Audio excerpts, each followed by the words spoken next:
სურს თუ არა თქვენთან ურთიერთობა, რა თქმა უნდა, სერიოზულ ფორმატში. სურს თუ არა თქვენთან ურთიერთობა, იცი რა არის? სურს, მაგრამ აქ მაინც ეს ყველაფერი ძალიან ემოციურია, ძალიან ბავშვურია. სხვათა შორის აქ დრაკონი არის და დრაკონის წელი მოდის. ნუ მოკლედ 2024 წელს ეს ადამიანი თქვენს მიმართ გულგრილი ყველა ვარიანტში არ იქნება. იმედია მე უფრო გაუღრმავდება ემოციები, მაგრამ იცოდეთ, რომ სურს ეს ყველაფერი, თუნდაც ეხლა თუ გაჩერებული რაღაცა გადაიტანოს სამომავლოდ 2024 წელს, არა. უნდა, მაგრამ ნუ მოკლედ არც თასი პაჟი მომწონს, როგორც რაინდი, ასევე არც თასი მეფე. ამიტომ აქ მთავარი ის არის, რომ თქვენს მიმართ გულგრილი არ არის, მაგრამ ამდენად სტაბილური იქნება, ეს უკვე ცალკე თემაა, მაგრამ არ უარყოფს ადამიანი თქვენთან რო გრძნობა აქვს. ბოლოს და ბოლოს გინდა თუ არა თქვი, ისა ემოცია უნდა, ახლა ეს თასებიან ადამიანის ძალიან ეგოისტი. ეგოისტი მკითხით, რომ ყველაფერი უნდა იქიდან გამომდინარე, თუ რამის გაკეთება ზედმეტად არ მოუწევს. ანუ რა არის, ამ სიყვარულს ზალთ კი არ შემოგატენის, ან თავს არ დაგახვევს, მაგრამ გაგრძნობინებთ იმას, რომ თქმა უნდა გულგრილი არ არის და მნიშვნელოვანია და ნუ ყურადღება მნიშვნელოვანი ხართ და ყურადღებასაც არ დაგავლებ. ნახე. როგორ საინტერესოდ ამოდის რა ორხრივი გრძნობა მაინც თქვენს მიმართ. ესე იგი თქვენ ერთმანეთს გრძნობთ.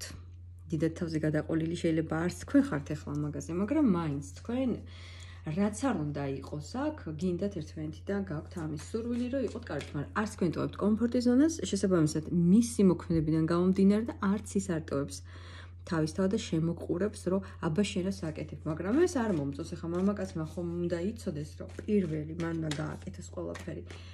კარგი, ქალმაც რო პირველი გააკეთოს, მან თუ არ მიცა იმის საბაბი რომ ღირს, ამასთან არ ღირს ეს ყველაფერი. მოდი ვიკითხოთ, ბარემ გიღირთ თქვენ ნაბიჯები და საერთოდ გაუმარტივოთ მდგომარეობა. იცი რა არის? გაკვეთილები უნდა გამოიტანოთ და პირიქით არ გიღირთ და თქვენი მიმართულება. თქვენ რა გინდათ, როგორ გინდათ, ეს უნდა იცოდეთ და ამ მიმართულებას უნდა მიიღოთ. ესე იგი, მაინც ვერ ვატყუები ამ კაცს, ხო და კარტებიც გადამისვივ და იმპერატორია, ხო გეუბნები, მოქმედება, კონკრეტიკა, პასუხისმგებლობა, ასეთი, ანუ უარყოფს, ანუ არ უნდა. ესე იგი, იმპერატორი ხო ძალიან კარგი ტიპია წესით, როგორც იმპერატრიცა, მაგრამ უარყოფითი მხარეს ავლენს ამ შემთხვევაში. სიამაყესაც ავლენს. ვნახოთ, კაი გავიგე რომ გრძნობა გაქვს, მითხარი ურთიერთობა გინდა თუ არ გინდა, მეც რა მოძალე ვნახე რა, უნდა, მაგრამ ბაჟი კვერთხით, ანუ ეს ყველაფერი იქნება რაღაც ეპიზოდური, უცებ როცა ამოაფრქვევს ამ ყველაფერს და მე უცებ რომ ყველაფერი დაწყნარდება.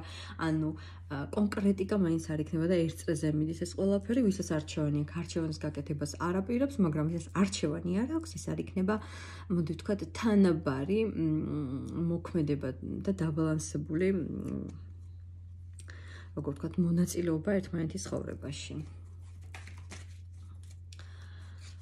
ამიტომ გოგონებო, სამომავლოდ რაც შეეხება, მომავალი დაგიკავშიროთ თუ არა, ამაზე ძალიან ბევრს ფიქრობს და იმასაც ფიქრობს, რა იქნება, როგორ იქნება, რა პერსპექტივები მელოდება და მოკლედ არ ჩქარობს.